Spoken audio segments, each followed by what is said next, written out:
In this video, let us see the simply supported beam carrying uniformly varying load from 0 at one end to maximum, that is W per unit ton at other end. So let us come step by step. So we have to find out first the reactions, that would be the first step. So in order to say any beam in equilibrium, it has to satisfy two conditions. So one is the sum of all forces is 0. So that is the first condition. Another one is the sum of moments is equal to 0. Let us see the first condition. Sum of all the forces is equal to 0. That is, or I can say all the upward forces are equal to downward forces. So what are the upward forces here? RA and RB, reactions shown by the supports. Downward force, we have this triangular load, right? So let us see, Ra plus Rb are the upward forces, and this is a downward force. We have only this triangular load. So in order to find out this triangular load, we have to consider the area of this triangle. So that is nothing but this is CAB, half into base into height. So half into L into W, this one half into L into W, that would be WL by 2. So what is that? Uh, that is equal to the upward forces, which are the sum of reactions Ra and Rb. That is the first condition, and we got the equation 1 from this condition. Second condition is sum of moments is equal to 0. So we have to take the moments, we have to equate the moments to 0. So let us take moments about point A. So sigma ma is equal to 0. So if we take that, so we have to take all the moments about A. So if you see, and one more thing I have to mention, this is anti-clockwise moments, we are taking them as positive, clockwise moments as negative. Okay, so you please remember that here RB into L, moment is nothing but force into perpendicular distance. Force into perpendicular distance, that is, here this is a force, perpendicular to that is the distance L. So RB into L, so that is um, anti-clockwise direction, so positive, that is, so that I can equate directly to the upward force causing the moment. So if you see this triangular load causing the moment like this, so it is acting downwards and this is the distance. And this triangular load, when it is converted into point load, so that will be acting at the centroid or center of gravity, I say. So that is this is L by 3. L by 3. So the centroid is located at the distance of L by 3. Okay, so this is area of this triangle, that gives me the load multiplied by distance up to the point we are considering, that is A. So the distance from the centroid we have to consider, centroid of this triangle, that is L by 3. This is total is L, and this is L by 3, and the remaining part is 2L by 3. Okay, okay, more as the moment is forced into distance, RB into L we have, that will be equal to that anti-clockwise moment is equal to clockwise moment caused by this triangular load, that is half into L into W is the load multiplied by L by 3 is the distance, as I said. Okay, RB into upon simplifying we'll get RB value as WL by 6. So take it as equation number 2 and substitute this equation 2 in 1. So this is equation 1, this is equation 2. If we substitute in the place of RB, I can substitute WL by 6. So I'll get RA value as WL by 2 minus WL by 6. To taking NCM here, by upon 6, 3WL minus WL. So we'll get, upon simplifying, we'll get WL by 3 as a reaction shown by this support A. So this one WL by 3 is the reaction shown by support A, and this is reaction shown by support B. So that is about the first step, that is over. So second step, we need to find out the shear force. So in order to find out the shear force, we need to consider a section here. The same diagram I have drawn it again here. Okay, so this is the section XX. So if we could find out the shear force at this section by substituting the value of X, we can find out the shear force at anywhere in the beam, anywhere on the beam. Okay, so in order to find out the shear force, we need to consider the section and find out the magnitude of shear forces, sum of magnitude of shear forces at the section. Okay, let us consider the section XX at a distance X units from the support, right support B. Okay, load at section XX will be how much? So here Wx be the load at section XX, some load it is having.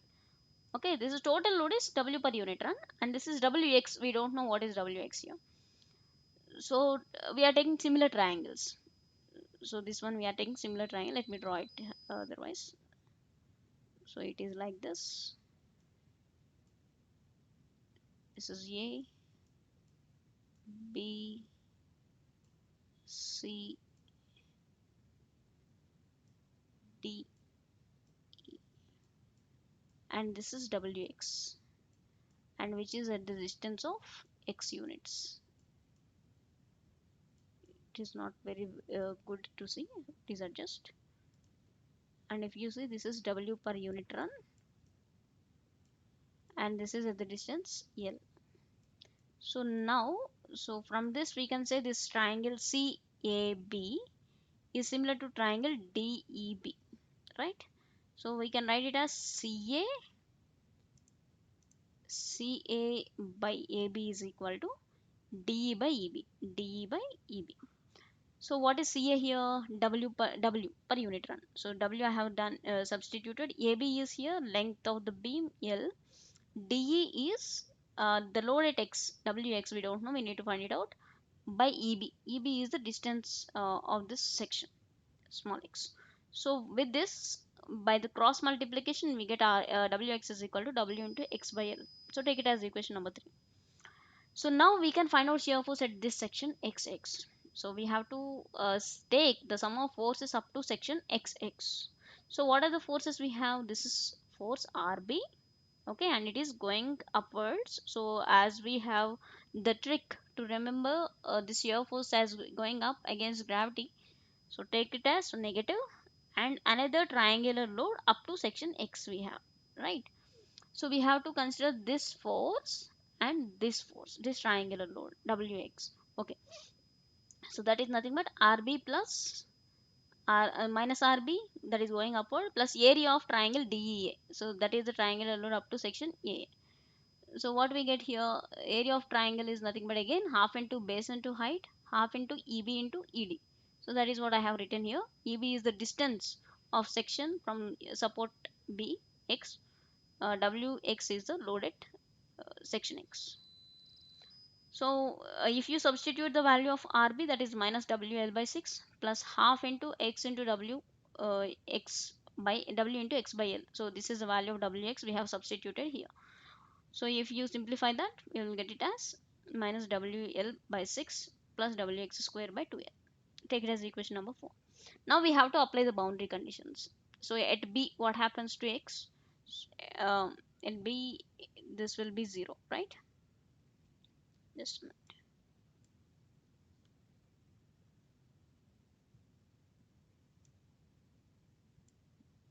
Okay. At B, what happens? X is equal to 0. So at B, X is equal to 0. And at A, what happens to X? X will be prolonged and it will become L. Okay, so those two boundary conditions we have to take in, because these are the boundaries for this beam. So at B, X is equal to 0. If you substitute the value of X as 0 in this equation, you will get the value of shear force at point B, support B. At A, what happens? X is equal to L. So we have to substitute the same in equation 4. So if you substitute the value of L by 2 in place, sorry, L in place of X, you will get the value Fa is equal to plus WL by 3. Okay, that is about shear force. We shall see the diagram also later. And if you see the bending moment, so bending moment at section we have to consider again. So we have the load at section X as W into X by L, as we have calculated before for the shear force. So this is the moment at X. So that is nothing but sum of moments up to the point we are considering. Here we are considering the section XX, so we have to take the moments about the section XX. So if you take this, this is the reaction multiplied by force. Multiplied by the distance. Force into perpendicular distance. And it is anti-clockwise moment, so it is positive. Rb into X. And this triangular load multiplied by the distance. So if you take that again, yeah, this is the load, triangular load, half into base into height multiplied by this distance from centroid, right? So this is one. So this is the distance x by 3. Okay, that is here wl by 6. The value of rb we have substituted here, multiplied by the distance small x, minus half into base into height is a load of the triangular load magnitude multiplied by its distance from center of gravity, that is into x by 3. So if you simplify that, you will get this equation as mx is equal to WLx by 6 minus Wx cube by 6l. So take it as equation number 5, and we have to again apply the boundary conditions. So it is very simple, and you have to recall the statement what I have said in the what we have discussed in our previous videos. So this is at B, x is equal to 0. Yes, as we have substituted same as this shear force, we have to apply the same boundary conditions. At B, x is equal to 0 as it is starting from the B. Yeah, and at A, x is equal to L. So we have to take those two boundary conditions as these are the boundaries of the B. Okay, at B, x is equal to 0. MB is equal to W. In the place of x, I will substitute 0. So ultimately, I will get 0 here. At A, I have to substitute x is equal to L. And if you substitute the value L in the place of x, again you are getting 0. So, it is obvious that bending moment at the supports is 0. So, what about the maximum bending moment? So, if you remember in our previous videos, I have mentioned that if we get the shear force, wherever we get the shear force 0, there we will get maximum bending moment. So, let us continue with that. So, let us equate the shear force equation, whatever the equation we have here, equation 4, let us equate it to 0. So, we will be able to know where the shear force becomes 0, then we can see where the bending moment is maximum. Okay, so here, yes, sorry, yeah, this one. Let us equate the shear force, equation 4, this one, Fx is equal to minus WL by 6 plus Wx square by 2L. Let us equate it to 0. So, what will we get? So if you simplify, so this is my negative and my is equal to minus wx square by 2l, negative negative signs cancelled. If you do cross multiplication, you will get the value of x as l square by 3 or l by root 3. So this is the point. So at the distance x is equal to l by root 3, there we will get the maximum bending moment. So let us consider this bending moment equation what we have found earlier. So this is the bending moment equation, right? Equation 5. So let us take that equation 5 and substitute the value L by root 3 in the place of x. So if we do that, so upon simple simplification, so we will get this as taking LCM, we will get it as WL square by 9 root 3. So I'm just rationalizing it with root 3 by root 3. So we'll get double root 3 WL square by 27. So this is also correct. You can simply leave it here, or you can consider this. So both are right. So we are just for simplifying furthermore. That's it. So we have everything now. So we can draw now shear force and bending moment diagrams. If we have yeah, we have shear forces at FA is equal to WL by 3 and FB is equal to minus WL by 6.